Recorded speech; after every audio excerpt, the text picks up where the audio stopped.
So I built the rig out of 16 gauge steel. Welded steel is way stronger than timber. And if I'd used 2x4 instead of 16 gauge 2x1 or 2x2, then the weight will probably be the same. And this thing is way stronger than wood. If you think steel and wood are the same strength, I'll ask you how many times you've seen a wooden roll cage.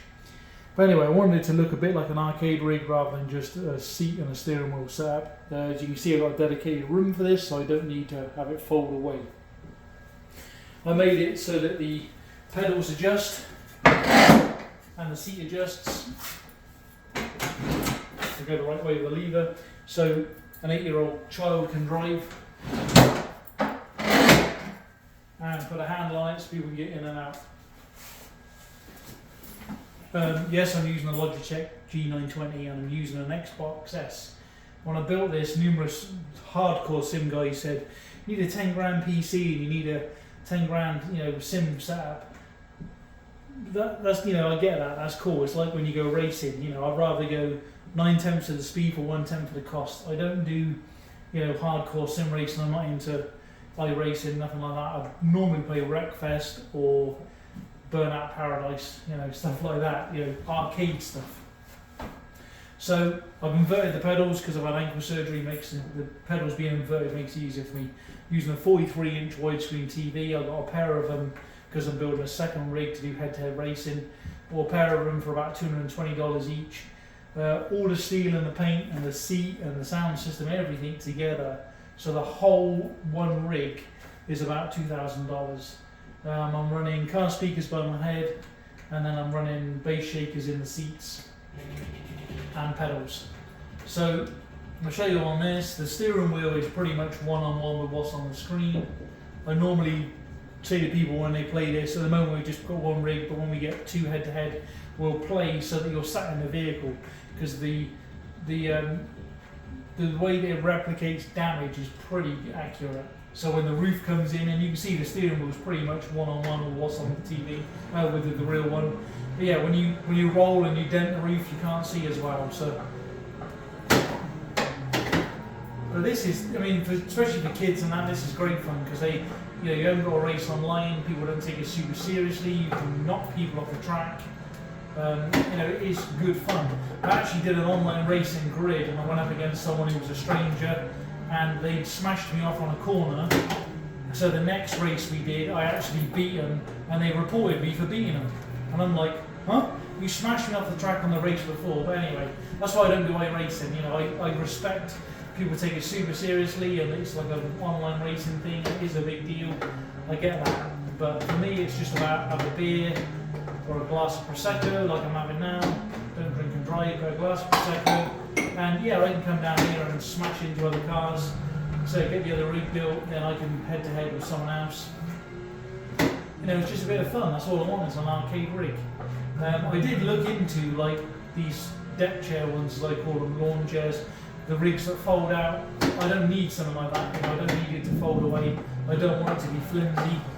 I want it to be, permanent and fixed.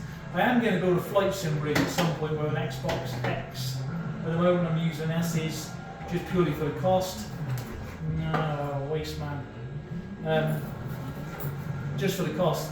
The reason I want Xbox, not PlayStation, and this is the first Xbox I've ever owned, is the Xbox, you can have two of them on one account. Oh, idiots. Yeah, you can have two Xboxes on one account. So you don't have to have multiple accounts. So it means, and again, if you buy one game, you can share it on another Xbox for free. So if I want to buy a game like Sonic Racing, I can share it on the other Xbox, no extra cost. But so the way that this game actually plays is pretty good. Like you see I don't know if you can see it on the camera, but the smoke coming out of the hood, or the hood is gone. It is very realistic. Oh, we've got some fire going on now. This thing must have a Holly carburetor. Hence the smoke, the fire. You see that wheel's bouncing up and down. Oh, we've got flames. But yeah, for what I want for an arcade rig, this is brilliant. And by no means am I saying that this would be as good as a Fanatec setup. I would love to have a go on someone's real Fanatec setup at some point, just to see how much better a direct drive wheel is and how much better hydraulic pedals are, because obviously they're going to be better. You know, it's like the guy that drives an MR2 and goes, well, basically it's the same as a Ferrari. No, it's not. I get that, you know, I'm not trying to pretend it is. Oh, big damage. Just get out before I blew on the fire. But yeah, just it's amazing the internet, you know, no matter what you do, you can decide this is what I want, and somebody you've never met and never will meet will tell you how you've done it wrong. I say the one thing I get a lot of is, well, how heavy is that rig? What difference does it weigh? You know, it's not a real racing car. I ain't got to try and make it light. You know, I mean, my answer to that normally is, well, it weighs less than your mum weighs. I don't need it to be light. You know, I just wanted it to be strong. And say the steering wheel pedals. I say the pedals on the sliders, and look, you know, they don't move. They don't shift. If I want to move them, I can just do that. Move the pedals to wherever I want. I don't want speakers by my elbows. You know, ever since I was a little kid, I've always heard things up here. So I wanted the speakers at ear level. I've done the PC thing in the past, gaming PC. I didn't want a gaming PC. I want an Xbox S. $240 at the moment they're down to. And you know, lightning quick, you ain't got to worry about graphics cards and sound cards, and the sound system is pretty sweet really for what I spent on it.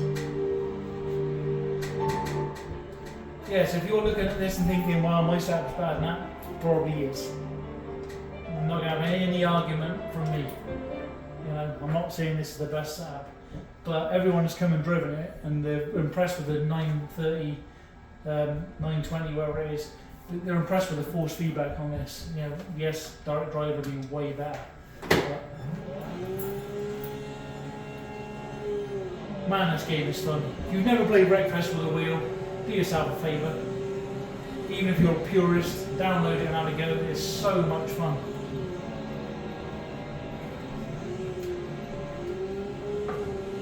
It's going to be even more fun when I can do it with the buddies sat next to me. And yeah, we'll smash into one another. Yeah, so pretty accurate on the on what's on the screen. So yeah, I'm not one of these that spends 50 hours a week racing. Wish I could, but happy with what I made.